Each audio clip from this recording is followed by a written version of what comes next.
Hello and welcome back to the another blog of engagement की तैयारियां।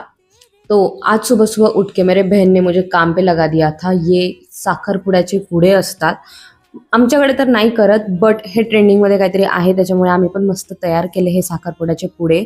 I think हे जे वरती आहे ना याला बांधतात आणि दोघं ग्रूम अँड ब्राईडकडे देतात. जो पहिले हे साखरपुड्याचे पुडे ओपन करेल तो जिंकलं. तर मी हे सगळे कामं अंघोळीच्या आधी करत होती, बिकॉज हा जो ग्ल्यू होता ना इतका चिकट होता जे माझे हात बघा तुम्ही, ग्लूने पूर्ण चिकट चिकट कडक कडक झाले होते आणि इतका स्ट्रॉंग होता की तो निघत पण नव्हता. त्यामुळे हे सर्व कामं मी अंघोळीच्या आधी केले आणि खूप सुंदर असे साखरपुड्याचे पुडे सुद्धा रेडी झाले होते.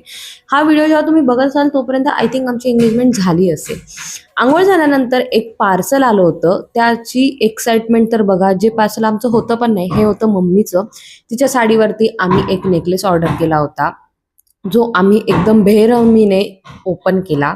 त्यानंतर हे सगळे एंगेजमेंट कार्ड सुद्धा आम्ही घरीच तयार केले होते. म्हणजे प्रिंटिंग ऑफकोर्स बाहेरून केली होती, बट याची पॅकेजिंग माझ्या मॅडम म्हणजे सानूने सांगितली होती, त्या प्रकारे मी करत बसली होती. वरची कवरिंग तर तिनेच लावली होती, बट याला लेस लावायचं काम थोडंसं मी केलं होतं आणि खूप क्यूट असे माझे एंगेजमेंट कार्ड्स रेडी झाले होते. हमारे घर में ऐसी बहन है ना कि बहुत सारे खर्चे बचाती है, और क्या ही बताओ भाई, ऐसा दिमाग वाली लड़की हर घर में होनी चाहिए.